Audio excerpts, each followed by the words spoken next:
فضائل کا علم، اللہ فضائل ہی اللہ کے وعدے ہیں. ہر عمل کو وعدوں کے یقین پر لانے کے لیے فضائل کی تعلیم ہے. ہر عمل کو وعدوں کے یقین پر لانے کے لیے فضائل کی تعلیم ہے. اس لیے میرے دوستوں بزرگوں، تعلیم میں بھی سنت کے طریقے پر عمل کرو. تعلیم میں بھی سنت طریقے پر عمل کرو کہ مصنون طریقہ یہ ہے. حضور اکرم صلی اللہ علیہ وسلم جب کوئی بات فرماتے 3 مرتبہ فرماتے، یہاں تک کہ آپ کی بات کو اچھی طرح سمجھ لیا جاتا. تعلیم کرانے والا تعلیم کے دوران مجمع کو متوجہ کرتا رہے، مجمع کی طرف دیکھتا رہے اور ایک ایک حدیث کو 3 بار پڑھے.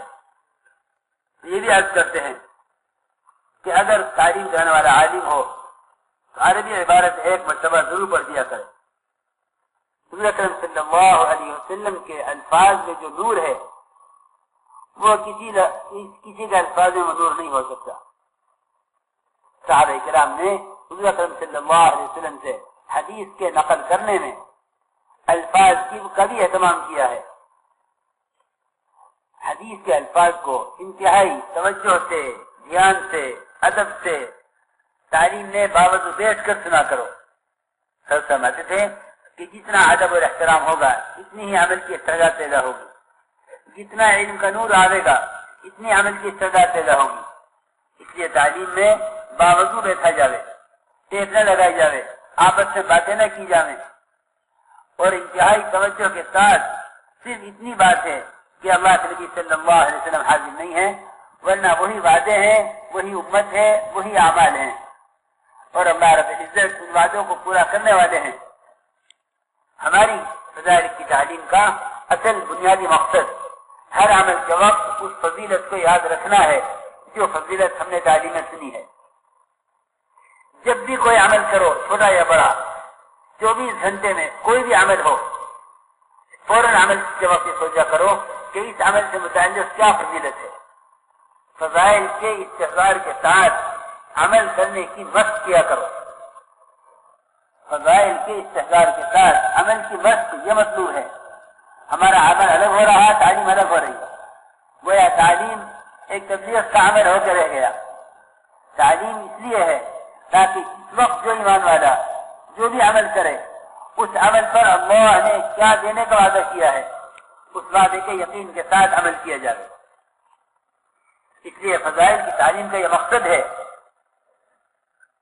کہ اعمال حل سمجھتے تھے اگر تنہا بیٹھے ہو مسجد میں تو فضائل کا مراقبہ کیا کرو کہ صبح کی تعلیم میں نماز کی انتظار پر کیا حدیث سنی ہے، صبح کی تعلیم میں تکبیر اولیٰ پر کیا حدیث سنی ہے. صبح تعلیم میں ہم نے امام کے ساتھ اگر امام کی آمین کے ساتھ اگر فرشتے کی آمین کے ساتھ میری آمین مل گئی تو اس پر مغفرت کا کس طرح وعدہ ہے. ایک ایک ہر لمحہ ہر قدم پر فضائل کا ہمیں استحضار اور دھیان رکھنا ہوگا. یہ ہے تعلیم کا بنیادی مقصد. تعلیم کے ساتھ ایک محنت بھی ہوگی کہ مسجد میں تعلیم کا عمل جاری ہو اور باہر ملاقاتوں کے ذریعے ہر ایمان والے کو مسجد میں لایا جا رہا ہو. یہ تعلیمی گشت اللہ کے راستے میں نکل کر بھی ہوگا اور یہ تعلیمی گشت اپنے مقام پر بھی ہوگا. دیکھو بہت دھیان سے سنیو. مسجد کی جماعت کا کام یہ ہے کہ وہ مسجد میں اعمال دعوت کرتے ہوئے ملاقاتوں کے ذریعے ہر ایمان والے کو اس کے نقشے سے نکال کر نقد مسجد کے ماحول میں لانے کی نرمی کے ساتھ ترغیب کے ساتھ کوشش کرے. جو مسجد میں آنے سے عذر کرے اس سے کہے کہ پھر مسجد کو کون سا وقت نہیں ہے. ہر ایمان والے سے مسجد کے لیے وقت چاہیے، ہر ایمان والے سے، کیونکہ اللہ رب العزت نے 100% ایمان والوں کو مسجد کا آباد کرنے والا فرما دیا. ہمیں دعوت ہر ایمان والے کو دینی ہے، ہر فرد کو، ہر ایک کو دعوت دے کے مسجد کے ماحول میں لاؤ. دیکھو تعلیم کا حلقہ مسجد نبوی میں ہو رہا تھا اور ابو ہریرہ رضی اللہ تعالیٰ عنہ مدینے کے بازار میں گشت کر رہے تھے. سارے محدثین کے امام ابو ہریرہ رضی اللہ تعالیٰ عنہ وہ ایک فرد کے پاس ایک دکان پر جا رہے تھے اور کہہ رہے تھے دکانداروں سے کہ اے دکانداروں تمہیں کس نے اتنا عاجز کر دیا کہ اللہ کے نبی کی میراث تقسیم ہو رہی ہے مسجد میں، علم سکھایا جا رہا تم بازار میں ہو. اس لیے ہمیں گشتوں کے ذریعے ہمارا گشت اس لیے ہوگا تعلیمی گشت کہ میرے گشت سے میرے دل میں اللہ کے وعدوں کا یقین پیدا ہو. گشت ہم بے شک دوسروں پہ کریں گے، ملاقاتیں کریں گے مسجد کے ماحول میں لانے کے لیے، لیکن یہ ہمارا جو گشت ہے خود اپنے دل کے اندر اللہ کے ان وعدوں کا یقین پیدا کرنے کے لیے ہے جو مسجد میں فضائل کی تعلیم میں سنائے جا رہے ہیں. اس طرح ہمیں اللہ کے راستے میں نکل کر صبح شام دونوں وقت فضائل سے تعلیم کرنی ہوگی. اور دیکھو میرے دوستوں عزیزوں، 6 نمبروں کو سمجھنے کے لیے، حدیث کی روشنی میں سیکھنے کے لیے منتخب احادیث کا پڑھنا بھی انتہائی ضروری ہے. اس دونوں کتابوں کا ہم پورا اہتمام کریں. اس سے ہمارے اندر 6 نمبروں کی حقیقت، اس کی اہمیت پیدا ہوگی.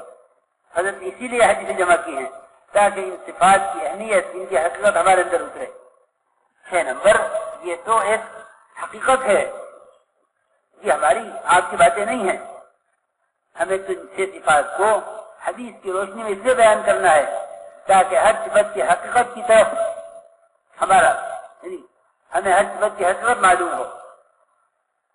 رسول اکرم صلی اللہ علیہ وسلم نے ایمان سے لے کر دین کی محنت تک ان تمام صفات کی حقیقت کو حدیثوں سے بیان فرمایا ہے.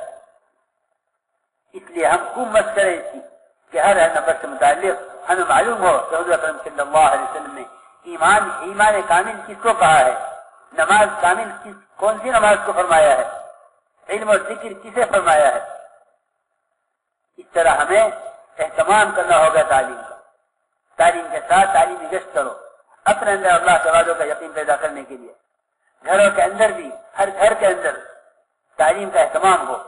مستورات بھی تعلیم کا اہتمام کریں اور تعلیم کے ساتھ 6 صفات کا مذاکرہ کرنا یہ روزانہ گھر کی تعلیم کا جز ہے. روزانہ گھر کی تعلیم کا لازمی جز ہے. دعوت اور تعلیم دونوں ایک دوسرے کے ساتھ لازم ہے. تعلیم ہو اور تعلیم کے بعد گھر کے اندر روزانہ ایک عورت 6 صفات کی دعوت ہے. جذبہ اندر کا جذبہ یقین کے بننے کا، بنانے کا، اور ان 6 صفات کے ذریعے دعوت دے اور ہر عورتوں کو بھی تیار کرے اللہ کے راستے میں نکلنے کے لیے جذبات بنانے. اسی طرح مرد اللہ کے راستے میں نکل کر اور اپنے مقام پر مسجد میں تعلیم کا اہتمام کریں. تعلیم کے ساتھ ملاقاتوں کے لیے نکلے تو نقد مسجد میں تعلیم کا حلقہ میں لانے کی کوشش کریں. اس طرح میں نے عرض کیا کہ ابو ہریرہ رضی اللہ تعالیٰ عنہ مدینے کے بازار میں تعلیمی گشت کر رہے تھے اور بازار والوں کو نقد مسجد میں تعلیم کا حلقہ میں بلا رہے تھے. بس اتنی بات ضرور ہے کہ ایسی مسجدیں جنہیں مسجد کی جماعت ماشاءاللہ بنی ہوئی ہے، یا کم سے کم 8-7 اس مسجد میں ہو، اس مسجد کی جماعت مسجد میں تعلیم اور ایمان کا حلقہ قائم کرتے ہوئے ملاقاتوں کے ذریعے ہر ایمان والے کو نقد مسجد کے ماحول میں لانے کی کوشش کریں. دیکھو میرے دوستوں بزرگوں عزیزوں، یہ بات یاد رکھیو کہ ہماری ملاقاتوں کا اصل مقصد مسجد کے ماحول میں لانا ہے. ہم بات بے شک دعوت ہر ایک کو دیں گے مسجد سے باہر، لیکن وہ دعوت مسجد کے ماحول میں لانے کی ہے. پہلی کوشش یہ ہو کہ جس سے ملاقات کر رہا ہے وہ کچھ وقت بھی مسجد کو دے دے. یعنی اندازہ کرو کہ مسجد کا ماحول اور بازاروں کا ماحول سب سے زیادہ پسندیدہ جگہ اللہ کو مسجد ہے. فرشتوں کا ماحول ہے، عبادت کا ماحول ہے، اجتماعی تشکیل کا ماحول ہے، ایمان کی مجلسوں کا اور تعلیم کے اللہ کے وعدوں کے تذکروں کا ماحول ہے. اس طرح ہمیں ملاقاتیں کر کے مسجد کے ماحول میں لانے. 2 قدم بھی اگر اس نے اٹھا لیے ہماری ملاقاتوں کے ذریعے مسیح کی طرف تو اللہ کی رحمت دوڑ کر آ گئی ہے رشت کی طرف. ہماری عطا فرماتے تھے کہ تم نے اگر 2 قدم بھی اس کی جگہ سے چڑھا دیا تو یہ 2 قدم اس سے اللہ کی طرف اٹھ گئے. اللہ تعالیٰ خود فرماتا ہے، حدیث قدسی ہے، جو میری طرف پھر کر آتا ہے میں اس طرف دوڑ کر آتا ہوں. دیکھو ہماری ملاقاتیں ہر شخص کو اس کے ماحول سے دعوت کے ذریعے نرمی کے ساتھ پیار محبت سے اس کے ماحول سے نکال کر اپنے ماحول میں لانے کی ہے. ایسا مزاج بن جائے کہ دکاندار کے مجھ سے یہی بات کر لو. کوشش کرو اس بات کی کہ اس کو اس کے ماحول سے نکال کر لے آؤ. نقل آ جائے سب سے بہتر بات ہے. اگر اس آنے سے عذر کرے تو وہاں مختصر بات کر کے اس سے پھر پوچھو کہ مسجد کو کون سا وقت ہوگا. دیکھو بھائی مسجد کے لیے ہر ایمان والے سے وقت چاہیے. ہر ایمان والے سے, آپ اللہ کے راستے میں نکلے ہوئے ہوں یا اپنے مقام پر محنت کر رہے ہوں, ہر ایمان والے سے مسجد کے لیے وقت چاہیے. اگر ایمان والے مسجد کو وقت دے دیں تو ان کے اندر تقوی کی صفت پیدا ہو جائے گی, ان کے اندر صفات ایمانیہ پیدا ہو جائیں گی. اللہ کے نبی خود فرما رہے حدیث میں ہے کہ جس کو مسجد میں آتے جاتے دیکھو اس کے مومن ہونے کی گواہی دے دو. خوب فضائل سناؤ مسجد کی آبادی کے, خوب فضائل سناؤ کہ 5 وعدے ہیں حدیث میں مسجد کے آباد کرنے والوں سے کہ اللہ رب العزت ان پر اپنی رحمتیں نازل فرمائیں گے, اللہ ان کو راحت عطا فرمائیں گے, اللہ ان سے راضی ہو جائیں گے, اللہ مسجد کے آباد کرنے والوں کو پلسرات سے تیزی کے ساتھ گزاریں گے, اور اللہ رب العزت مسجد کے آباد کرنے والوں کو جنت میں داخل فرمائیں گے. یہ 5 وعدے حدیث میں ہیں اور 3 وعدے قرآن میں ہیں کہ اللہ رب العزت مسجد کے آباد کرنے والوں کو اللہ رب العزت ان کے دلوں سے اپنے غیر کا خوف نکال دیں گے. اللہ رب العزت مسجد کے آباد کرنے والوں کے دلوں سے اپنا غیر کا خوف نکال دیں گے. یہ وعدہ مسجد کے آباد کرنے والوں سے ہے کہ اللہ ان کے دلوں سے اپنا غیر کا خوف نکال دیں گے, اور یہ وعدہ مسجد کے آباد کرنے والوں سے ہے کہ اللہ رب العزت ایسے لوگوں کو ہدایت دیں گے.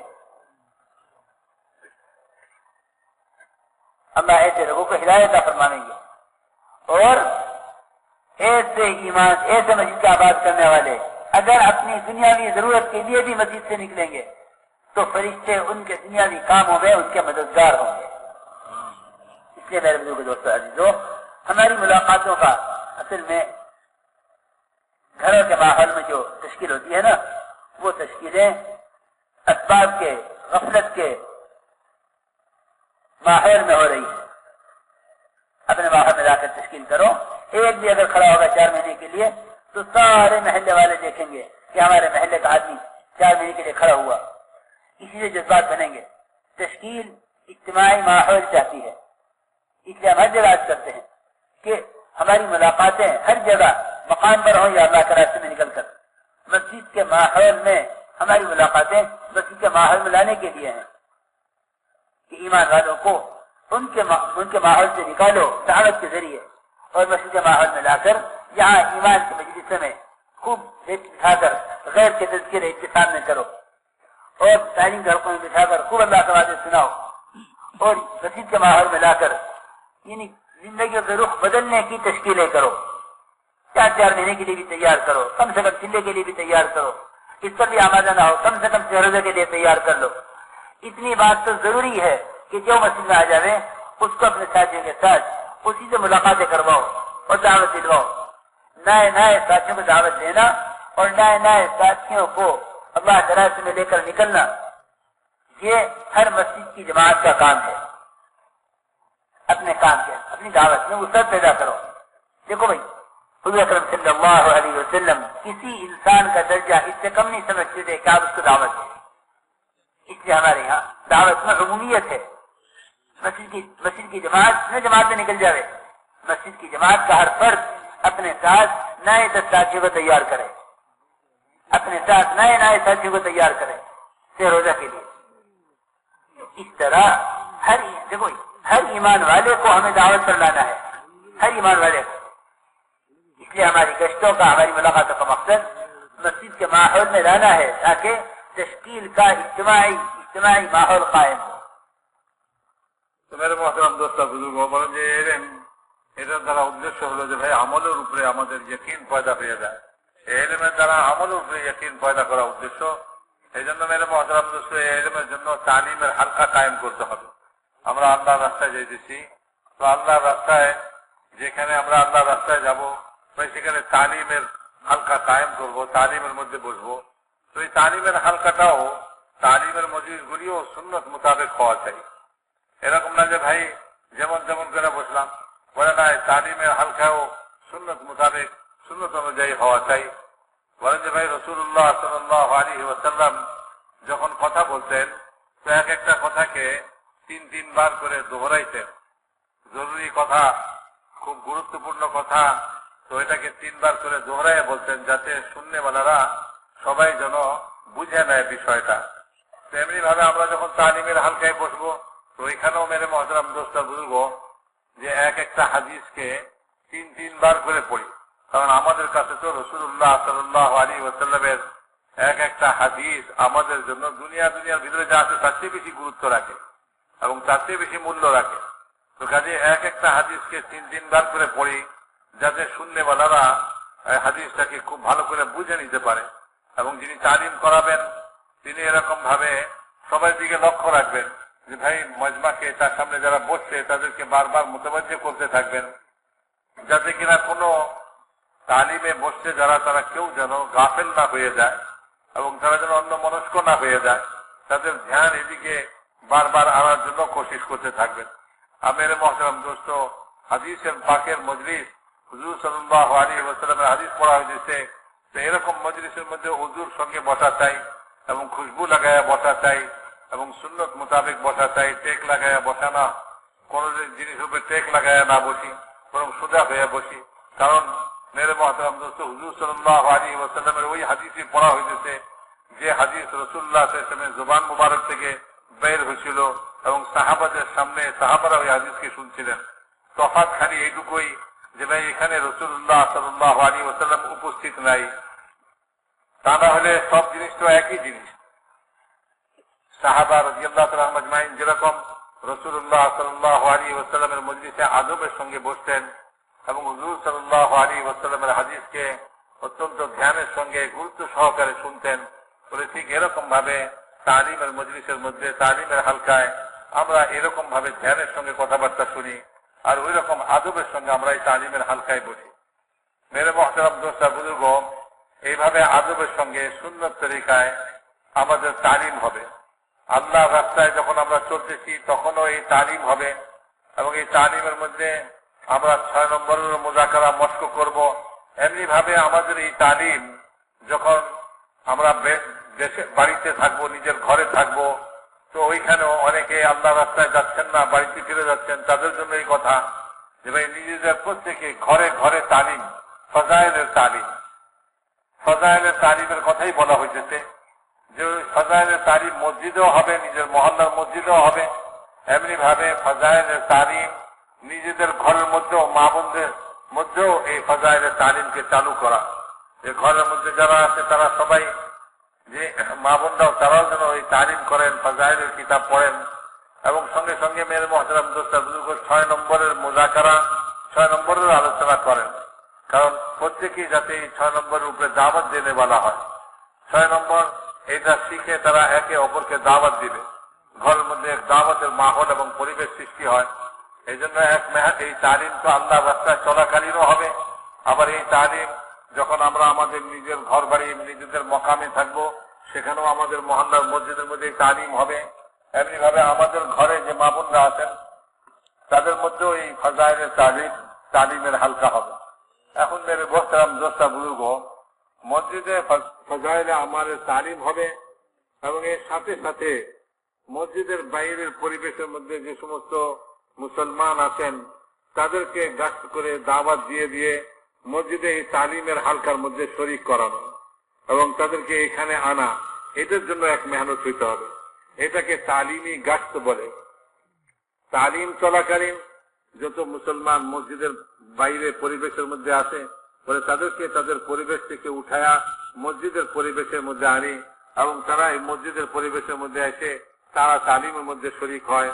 প্রত্যেক মুমিন, প্রত্যেক ইমানদারের কাছ থেকে মসজিদের জন্য সময় নেই, আমরা তাকে মসজিদের জন্য তৈরি করি। আমরা যখন এরকম ভাবে তালিমের হালকা কায়েম করব তো বাইরে গাছ হইতে থাকবে, তো বাইরে যখন গাছ হবে তো এখানে মুসলমানদেরকে তৈরি করব আমরা যে সে যেন মসজিদের জন্য সময় দেয়, মসজিদের জন্য সে তার 24 ঘন্টা সময়ের মধ্যে থেকে কিছু সময় সে ফারেক করে।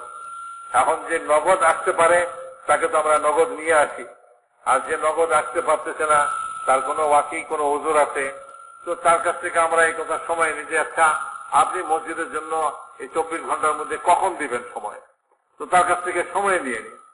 ইনি প্রত্যেক মুসলমানকে মসজিদে আনবার জন্য কোশিশ করা, মসজিদে বসার জন্য তাকে তৈয়ার করা, মসজিদে সময় দিবার জন্য তাকে তৈয়ার করা। কারণ মেরে মহতারাম দোস্তা বুজুর্গ, মসজিদের বাইরের মাহল এবং পরিবেশ বলে যে এটা সম্পর্কে বলা হয়েছে বাজারি পরিবেশ সবচেয়ে খারাপ পরিবেশ, আর বলে যে সবচেয়ে উত্তম পরিবেশ হলো মসজিদের পরিবেশ। তো প্রত্যেক মুমিনের জন্য হক যে সে মসজিদের মধ্যে তার সময় লাগায়। এই জন্য বলে যে ভাই তালিমের হালকা যখন হবে, আমরা আল্লাহ রাস্তায় চলতেছি, তালিমের হালকা আমরা শুরু করছি মসজিদে, তো আমাদের মসজিদ থেকে দুই চার সাথীকে এরকম ভাবে দুজন করে জমাত বানায় দিই। তারা মসজিদের বাইরে যে সমস্ত মুসলমান আছে তাদেরকে খোসামত করে, তাদেরকে তৈরি করে মসজিদে আনার জন্য কোশিশ করবে। এমনি ভাবে মেরে মহতারাম দোস্ত, আমরা নিজেদের মকামের মধ্যে আছি, তো সেখানেও আমাদের মসজিদের মধ্যে একটা মেহনত, তালিমের মেহনতের সঙ্গে সঙ্গে দাওয়াতের মেহনত, তালিমের সঙ্গে সঙ্গে দাওয়াতের মেহনত আমরা ওখানে কায়েম করি।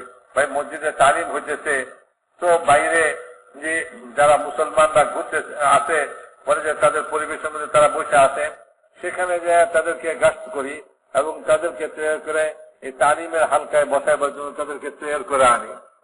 মসজিদে ইমানের পরিবেশ, ইমানের কথা হইতে থাকে, আর ভাই মেরে মহতারাম দোস্ত তালিমের হালকা হইতে থাকে। আর এরকম ভাবে কিছু সাথী বাইরে মেহনত করে মুসলমানদেরকে মসজিদের ভিতরে আনে এবং মসজিদে তালিমের হালকায় বসায়, ইমানের হালকায় বসায়। মেরে মহতারাম দোস্ত বুজুর্গ, তালিমের হালকায়, ইমানের হালকায় এবং এর সাথে সাথে যে দাওয়াতের মেহনত, এই যে মেহনতটা করবো আমরা মহল্লার মসজিদের মধ্যে, নিজেদের মহল্লার মসজিদে, তো এটার জন্য কমসে কম মসজিদের জমাতের মধ্যে যদি 8 জন সাথী হয়, তাইলে এই মেহনতটা আমরা আমাদের মহল্লার মসজিদের মধ্যে চালু করতে পারি।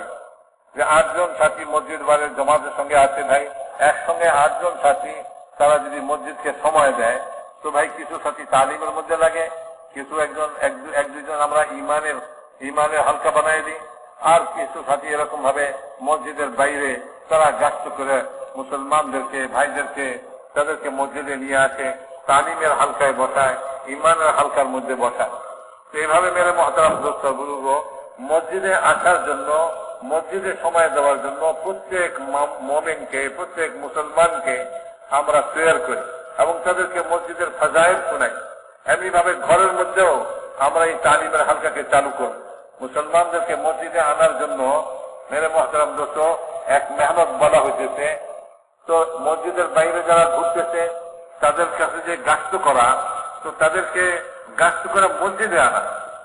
আমরা অনেক সময় মনে করে থাকি যে ভাই মসজিদের বাইরে কেউ দোকানে আছে, কেউ ঘরে আছে, আচ্ছা ভাই উনি ওখানে থাকুক, আমি ওইখানেই তাকে দাওয়াত দিই আর ওইখানেই তাকে তশকিল করি। উনি বলেন যে ভাই বাইরের পরিবেশ তো বিপরীত পরিবেশ। মসজিদ হলো ইমান শিখার জায়গা, মসজিদ হলো তাকওয়া হাসিল করার জায়গা, আর মসজিদের অনেক ফাজাইল আছে। ওই সমস্ত ফাজাইল তখনই হাসিল হবে যখন কিনা একজন লোক মসজিদের মধ্যে সময় দিবে। সেই জন্য একজন লোককে বাহিরের মাহলের মধ্যে তাকে ওইখানেই কথা বলা নয়, বরং তাকে মসজিদে আসার জন্য তৈরি করা। যখন একজন মুসলমান মসজিদে আসার জন্য তৈরি হয়ে গেল এবং সে মসজিদে আসা মসজিদের পরিবেশের মধ্যে বসলো, এইখানে এক মাহল এবং পরিবেশের মধ্যে তাকে আমরা তৈরি করতে পারি যে ভাই সে 3 চিল্লার জন্য যাবে, অথবা চিল্লার জন্য যাবে, অথবা 3 দিনের জন্য যাবে, যে কোনো সময়ের জন্য তাকে আমি এই পরিবেশের মধ্যে এসে আনার পরে আমি তৈরি করা সহজ হয়ে যাবে। কারণ এই পরিবেশের মধ্যে যখন একজন লোক খারাপ হয়ে যাবে, তাকে দেখা দেখি মজলিসে যারা আছে তারা সকলেই এই কাজের জন্য তৈরি হয়ে যাবে, তাদের মধ্যেও আগ্রহ পয়দা হবে। এই জন্য মসজিদের বাইরে কথাবার্তা বলে শেষ করা নয়, বরং মসজিদের বাইরে গাছ করা, মসজিদের বাইরে মুসলমানদের খোসামত করা, এই জন্য তাদেরকে মসজিদে আনার জন্য করে মসজিদে তারা আসে, মসজিদের জন্য সময় দেয়। একজন এখনই নগদ তৈরি করি যে ভাই এখনই কিছু সময় আপনি মসজিদের দিকে দেন। কারণ যে ব্যক্তি তার নিজের মাহল পরিবেশের থেকে মসজিদের জন্য 2টা কদম ফেলবে, তো মেরে মহতারাম দোস্তার বুঝবো সে আল্লাহ পাকের রহমতের দিকে অগ্রসর হয়ে গেল। এবং হাদিসে পাকের মধ্যে আছে বলে যে ব্যক্তি আল্লাহ তাআলার রহমতের দিকে, আল্লাহর দিকে হাইটা আসে আল্লাহ পাকের রহমত তার দিকে দৌড়ে অগ্রসর হয়। তো একজন মুসলমানকে তার জায়গায় বসা ওইখানে দাওয়াত দিয়ে ছেড়ে না আসা, বরং প্রত্যেক মুসলমানকে তাকে মসজিদের দিকে তার কদম উঠাইবার জন্য কোশিশ করা, যে সে আল্লাহর ঘরের দিকে কদম উঠাক, আল্লাহর দিকে তার কদম উঠুক। তো দুইটা কদম তার আল্লাহর ঘরের দিকে উঠবে, তো সে তো হাইটে আসবে, সে তো আস্তে আস্তে আসবে, কিন্তু আল্লাহ পাকের রহমত তার দিকে দৌড়ে অগ্রসর হবে। এই জন্য প্রত্যেক মুসলমানকে তার জায়গা থেকে মসজিদের দিকে আনার জন্য কোশিশ করা। একজন মুসলমানকে বাইরের মজলিসের মধ্যে হয়তোবা তাকে এখনই নগদ 3 চিল্লার জন্য আল্লাহ রাস্তায় লম্বা সময় লাগাবার জন্য আমরা তাকে তশকিল করতে পারবো না, হয়তোবা তৈরি হবে না।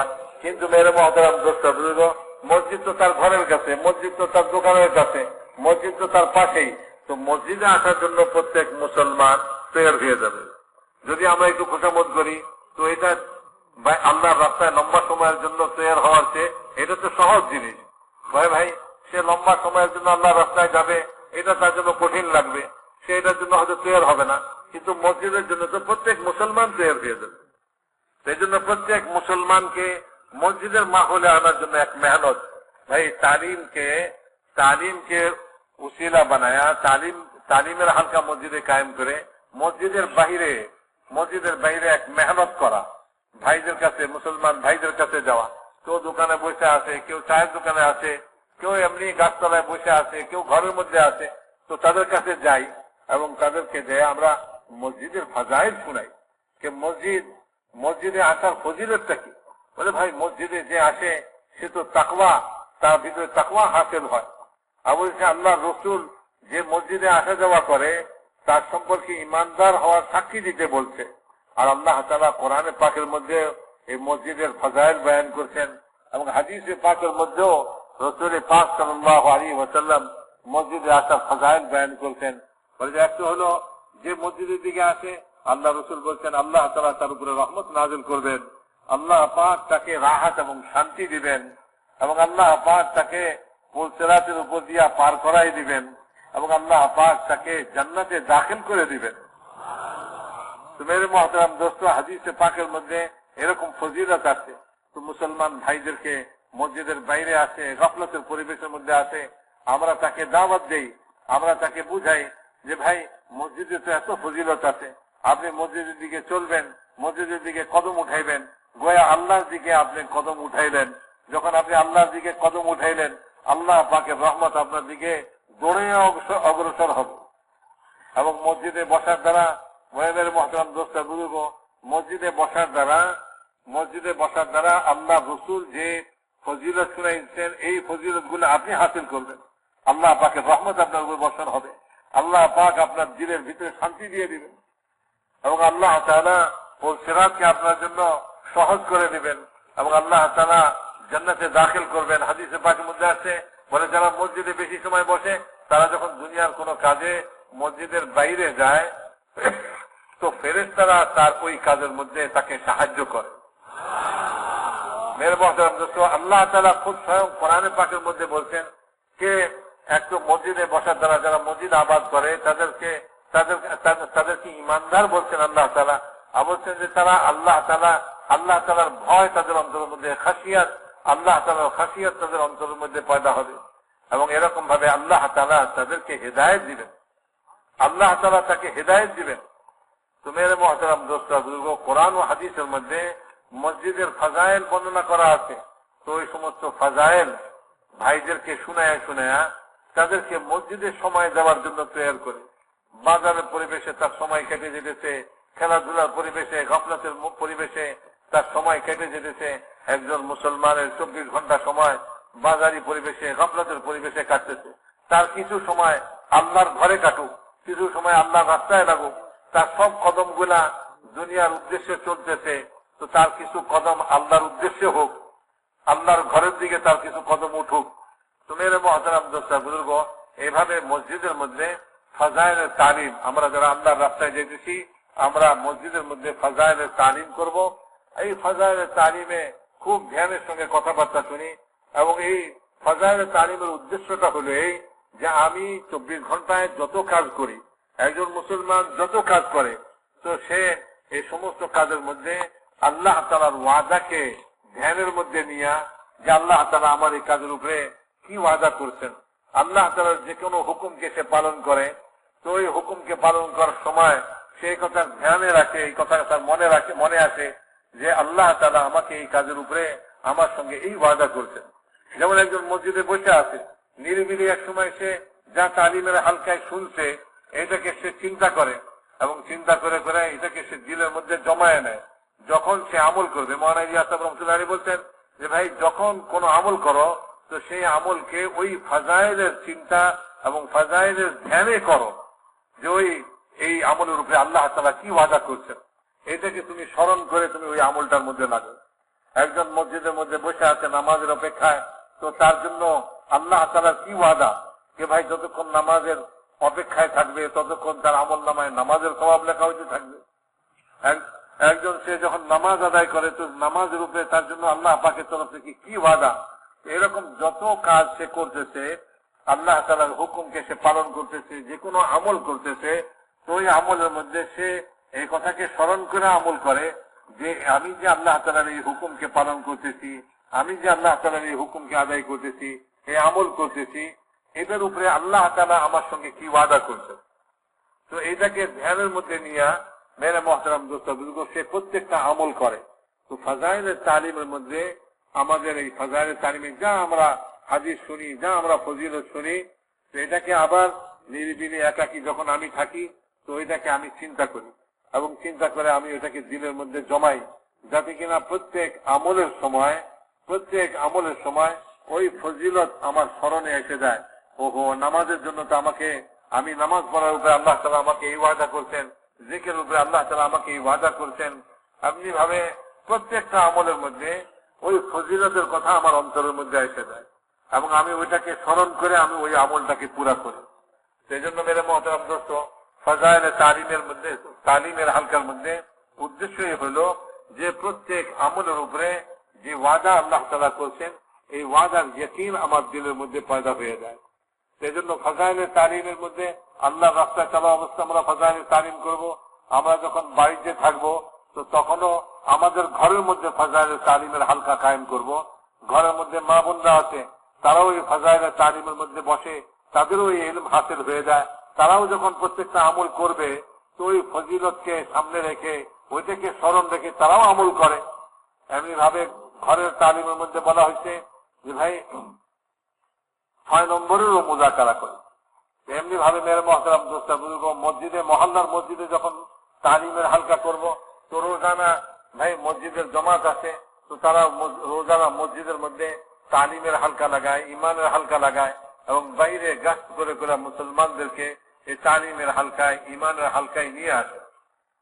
দ্বিতীয় কথা হলো যে ভাই যে 6 নম্বরের কথা বলা হয়েছে, এই 6 নম্বর এটা কোনো এরকম ভাবে কারো মাথা থেকে চিন্তাধারা থেকে এটা বাইর হয়ে আসে নাই। এগুলি সবই কোরআন ও হাদিসের জিনিস।